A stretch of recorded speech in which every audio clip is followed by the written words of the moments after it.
So we would like you to have a little bit of insight about how this book was produced and why it was created. And Rosemary, I want you to know that this book could not have happened without Rosemary's help. And there's a team of people that have assisted me, and you're going to get to see them and listen to them. Rosemary has been my editor, and she was involved in the publishing industry. And it was such a marvelous dance working on this book for several years, really, with Rosemary at my side, and also with some other incredible women that helped support this book. So my kudos to Rosemary. Please, yeah. Well, I'm going to have to respond to that because it was one of the signal blessings of my life to, I got to it. catch that. No, it was blissful. It was a match made in heaven, and it remained so throughout, even when we had to slog a bit. But from the first day that it was, to use a really hackneyed metaphor, it was like greased lightning. Our communication was mind to mind, and it was just so sweet. Yeah. So that she has asked me to interview her so that we can be on track. And so what are you most excited about this book? Thank you, Rosemary. I'm really glad to have this book as a tool to utilize with my clients. In structural integration, it really requires my physical presence and my mental presence when I work with people. And there's so much information that I want to share. And one day, a very dear woman said to me, "Jean Louise, you need to recreate yourself." And at that point, I got it. All right, yeah, we could do this book. And then I could hand it out to people. And now I'm actually seeing the purpose of it. I have people read certain sections before they come back in for their next session. It really is a tool for the practitioner, for the client. So it's a handbook, and it's designed for people that don't know about structural integration. It's designed for the practitioner of structural integration. It's designed for the client coming in and receiving work. It's really a handbook, and it's multifaceted. So I have put into that book the jewels that have come to me through years of practice from learning from each person on my table, from the trainings that I've taken, from the insights that have come. And then I've gotten to put them down in a way that's easily accessible. So that is my gift to my community, to my profession, to the people that are coming for work, people interested in knowing more about their bodies. We didn't come with a manual, an instruction manual. What the heck happens when you get injured, when you have intense crisis in your life? How do you move through that? Well, moving through it with work within the body will assist any of that. And structural integration is such intelligent work and done in a very systematic way we can integrate that into our consciousness, into our hearts, into our minds, into our spirits. So, hey, that's a big answer, huh? Yeah. May I share what I love most about the book at present? Please. I read the book about 10 times at least. At least. And what I love most right now, anyway, is the first 25 pages, which I reread last night. And the reason that I love that is that I did not study science very much, and she has gathered all this leading edge physics and other stuff and it's so easy to understand and so thrilling really thrilling to my newbie science interest. I've been, and my sister, who could not be with us today, is at home reading the first 25 pages. Great. And that's what I thought. I want everybody to know that even if they don't read the whole book, read the first 25 pages and catch up on the science. That's right. That's what I said to you earlier, Fred. First part of the book. That's right. It's good stuff. Let's see. So, do you want to tell more about what you want, why you wrote the book, or would you like to talk about Ida Rolf? Oh gosh, I think I'd like to talk about Ida Rolf. I thought so. She was a remarkable human being. She, let's see, in 1920, she actually got a PhD in biochemistry. And back in those days, women didn't receive education like that so much, And then she went on to study physics and mathematics in Zurich, homeopathy. And yoga and osteopathy. That's right. And chiropractic. Oh, by the way, and then during World War II, she had a friend with physical ailments that were serious. Her name was Grace. And she said that's when the work really got started, because it was applying everything she knew to one particular human. And then she would work with Grace, and then she would ask Grace, where do we need to go now? And Grace would direct her. This was over a 2-year period. That was the development of the 10 sessions of structural integration. And then from there, it went to Esalen in the late 60s. That's where the seeds went out all over the country and the world from Esalen here in California. And then I thought it was interesting to note that Ida P. Rolf died about 12 years before Jean became a structural integrator. That's right.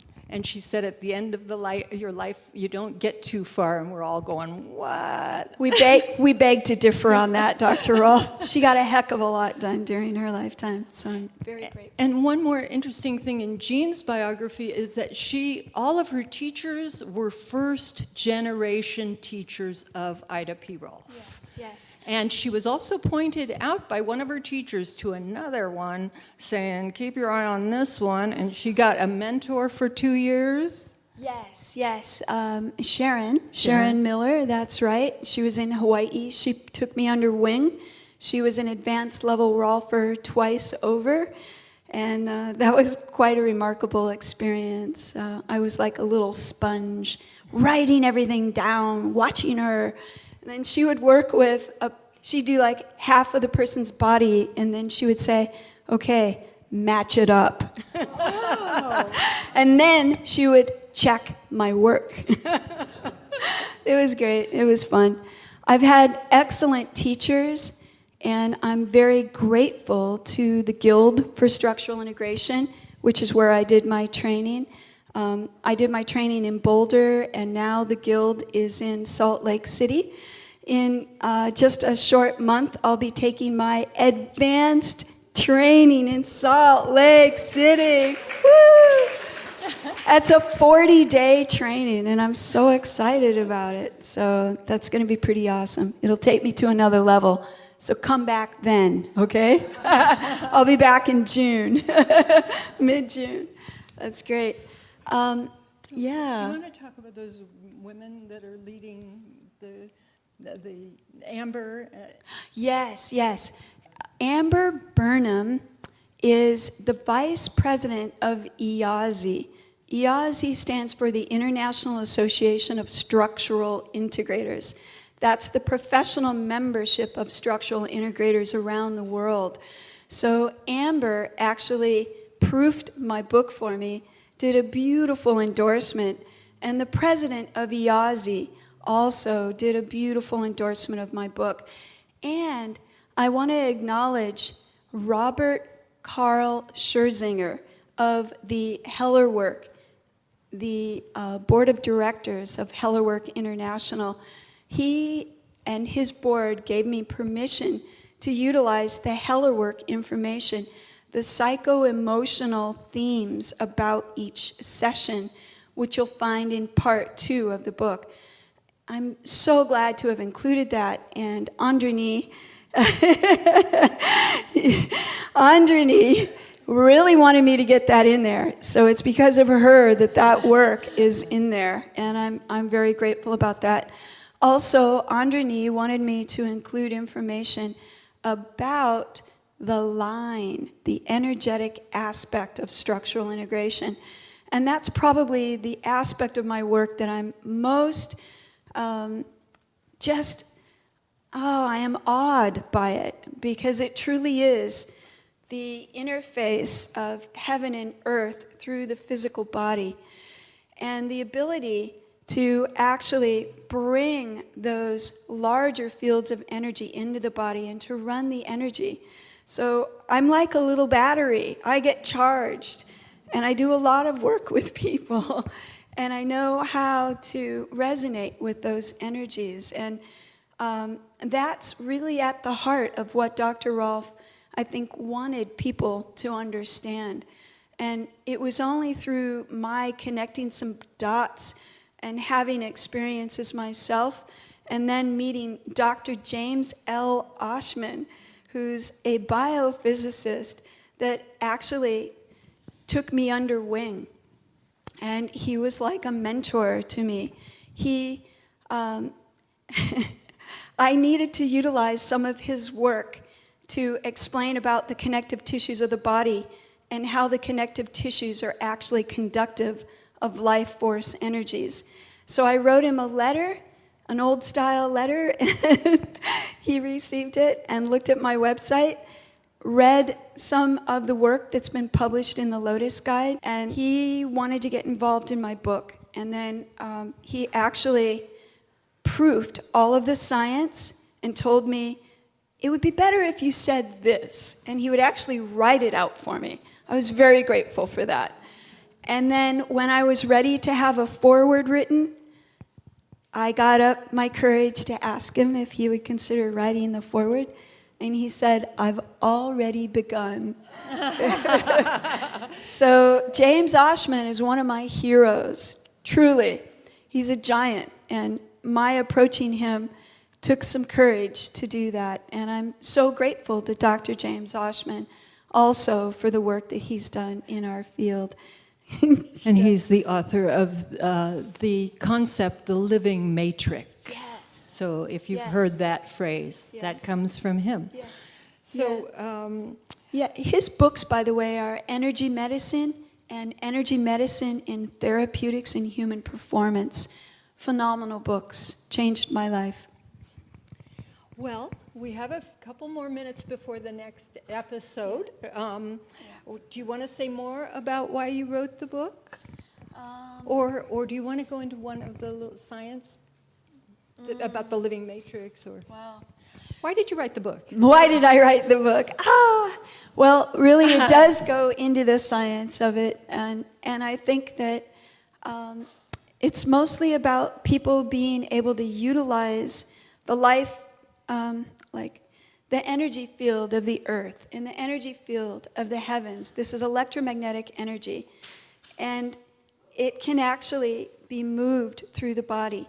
So Dr. Rolf, she brilliantly came up with the idea of organizing the major segments of the body, like the head, the shoulders, torso, hips, knees, feet, around a central vertical axis, and then clearing the connective tissue.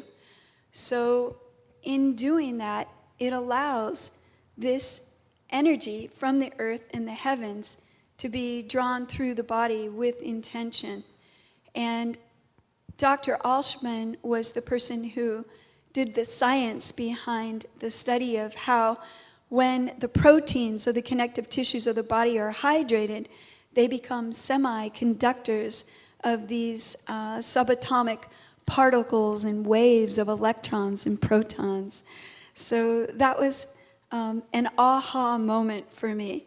It was connecting the science into the experience of what I've felt in my little body for years with movement of energy moving through me, the life force. Yeah. Can you guys relate to that? Yeah.